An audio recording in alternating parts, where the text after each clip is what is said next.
everybody, this is Cybertron John, and again, we are at the end of another year. And, yeah, once again, it's become, I think, tradition these past few years that I do another top 10 ranking of the best gifted and or purchased Transformers of, in this case, 2025. And so, at number 10, it is going to be the first Primer Prime. Now, I do love this figure, and I love the design. I'm not personally connected with the figure at all, but I do love the fact that there is some creative license that's been taken with this figure, because the alt mode is unique, and all sorts of things like that. The articulation is excellent on this figure, and transformation is really, really easy peasy and fairly intuitive as well. Not too hard to do at all. Fortunately, really, really cool. I love the aligned continuity designs, quite a few of them from the Prime universe. This is no exception. Yeah, the thing of they gave him a G1 head was a bit off. At number 10, it is Primer Prime. At number 9, it is going to be, shocker, another 13th Prime. This time Onyx Prime, the Beast one. So currently I got him in Centaur mode, and actually that brings a really good point about why he's on this list even. And that is because this is where Hasbro were trying something a bit different, a bit out there from the norm of like Cybertronian vehicle modes that are futuristic, because we're looking into mythology here, Greek mythology, historically in some way, shape, or form, being brought into our Transformers here for collecting, and it's cool. It's interesting. I am all for it because I love history, and I love seeing an element of like the mythical beasts and stuff like that being brought into this realm of a hobby that I and many around the world love passionately and dearly. So yeah. Also, the fact that this is also aligned continuity design as well. But yeah, definitely one of the ones where they were getting a bit more crazy. I will say that they probably left the most interesting to do next year for last. This figure was a great purchase at In Demand at TFN this year. And yeah, again, I love the design, the Centaur, the whole beast vibe, the wings that give him such a big presence as a leader class toy. And it's great because this is something new, this is something fresh, and I dare say most of the 13 primes are something new and something fresh-ish. Because there's never been, for most of these characters, there's never been a toy. So, and their first toy by today is actually probably one of the best, more or less, that we've gotten up to this point. So, yeah, at number 9, Onyx Prime. At number 8, taking a break from 13 Primes, we're going to something that I purchased myself at the Battersea Power Station, and that is Studio Series number 118, Rise of the Beasts, Ape Link. Now, this was a really cool character. This appealed to me just because really, really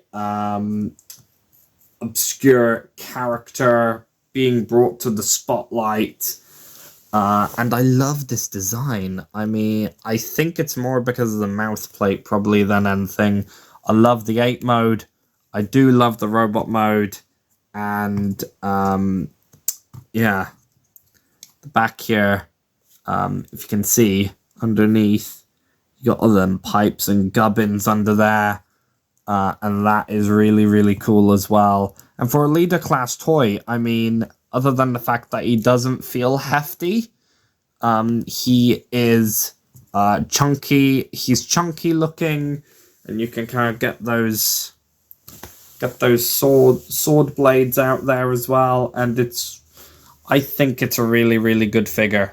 At number 8, Studio Series 118, Ape Link. At number 7, we've got a vintage but obscure purchase here from DF Nation, and that is some of the members of the Rescue Force, being the Drill Tank here and the Jet.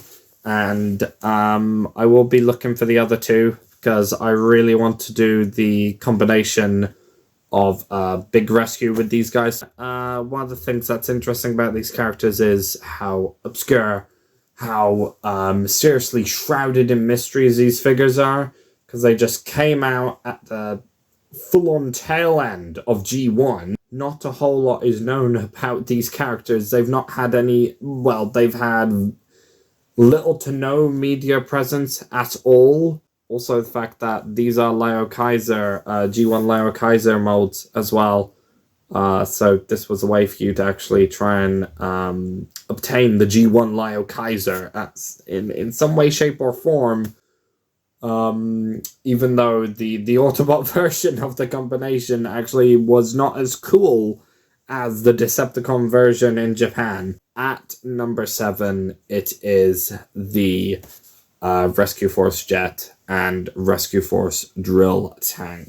So, at number 6, we are going to go with another 13th Prime. There's got to be a lot of 13th Primes on this list, and we have got here Solus Prime, and in my opinion, transformation-wise, super intuitive, but also complex, maybe a little bit too complicated. There's a couple of things here where you got some small bits that are a bit finicky that can fall off, especially these bits that flip around on the shoulder pads here. Those can too. I really do love the blacksmith vibe on her design. Does suit the character down to a T. You know, holding her hammer and stuff. The vehicle mode, I mean, kinda. I think it works, but for a fembot on this list, she is a very, very cool figure, and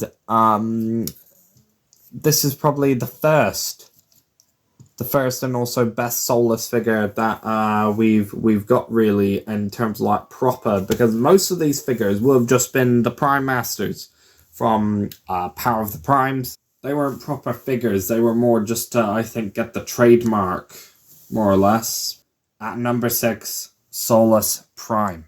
At number 5, it is going to be Alpha Trion. And, I mean, this is my first Alpha Trion figure.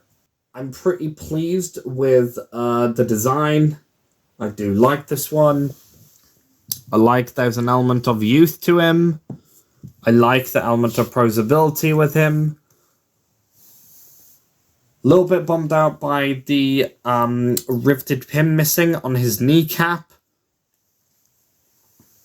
But I did remedy it. I am pretty pleased with how this figure performs, works. Conversion is interesting. Enjoyed the little bits like the cockpit being able to open and stuff. You can stick stuff in there. I think like a little Titan Master probably, but yeah, definitely has one of the coolest futuristic alt modes here that can take flight, definitely. And probably has one of the most intuitively hidden ways of storing his artifacts as well, which is very cool indeed. So, yeah, at number 5 it is Alpha Trion. At number 4, it's gonna be a vintage one. and that is Transformers Generation 1 Mirage. Now, I would love to have picked this one up at TF Nation. And unfortunately, Toy Fair only had one of them, and it was the only one in the deal room. But as luck would have it, there was quite a few that day available on eBay to purchase. And yeah, this was one of those ones. He is showing his age from display, but the Formula One here is incredible looking. Chrome's amazing. Stickers in quality are amazing. Robot mode is great, and the waist swivel is intact. And particularly, I've been wanting a Mirage since I watched Rise of the Beasts. There was just something about that character on the screen that basically said, oh my god, I need a Mirage of some description. And even though this is not the Mirage that basically was what Pete Davidson voiced, this Mirage is pretty cool. I absolutely love this figure, and specifically, I mean, look at that head. That head is great. I think it's great. This figure is amazing in terms of what it is at the age of what it is. It's basically 41 years old. But yeah, there you go. At number 4, it is Generation 1 Mirage. At number 3, it's another big 13th Prime. This time it is Megatronus. Now this is such a cool figure in my opinion, because they chose probably one of the best incarnations of Megatronus here. And when I got him out of the box, I found this guy to feel so imposing. He is so powerful. He's a fiery furnace. He embodies that spiritually to a T, with just all the yellow accents, the flame effects everywhere. And I love this. I do love this design. I would say that this is probably also got one of the most complex transformations out of all the 13th Primes currently that we have gotten so far. He has probably got one of the most complex in terms of steps, maybe even parts count as well. At that leader class price point. But it is great. He does loads. He has an absolute beast of a tank mode. It's just amazing. Yeah. At number 3, Edge of the Primes, Megatronus. At number 2, it's a fairly rare one from 85, and that is the Mail Away Downshift. And this figure, I got this for my birthday this year, and what a awesome gift to be given this figure. It's great. It's in amazing condition. I mean, I would dare say some of the stickers here could do with probably maybe even just the Autobot logo being replaced. But my goodness me, this figure is peachy. There's no yellowing on it. And I've been doing my best to try and make sure that it stays that way by trying to keep this thing out of the way of sunlight and everything. I think it's a great toy. A lot of fun. And yeah, I think the rare novelty of just having one, and the fact that it's my favorite design of all 3 of the Omnibots. At number 2, Transformers Generation 1, Mail Away 85, Downshift. And at number 1, this has got to be the oldest piece in my collection now, as it is pre-Transformers, being 82, 83, and it is the Fossil. It's an absolute fossil in terms of toy collecting from a Transformers point of view. Ironically, it's an actual robotic fossil in itself. It is Diaclone Dinosaur Robo Triceratops Robo, which is number 2 in the Dinosaur Robo subline for Diaclone. And this is really, really cool to just own as a collector of Transformers, to have something that is just an element of pre-Transformers history. And it's great. I think it is great. I could think of nothing other than giving this the number 1 spot this year. This was my purchase from Toy Food this year, and this wasn't really something that was on the list there. This was very much an impulse purchase that I did not expect to find. Well, I knew it was going to be there, but I did not expect it to be there when I popped in, and lo and behold, it was. I've done a little bit of work on trying to get some of his accessories together, so I have resin printed out his blaster and sword.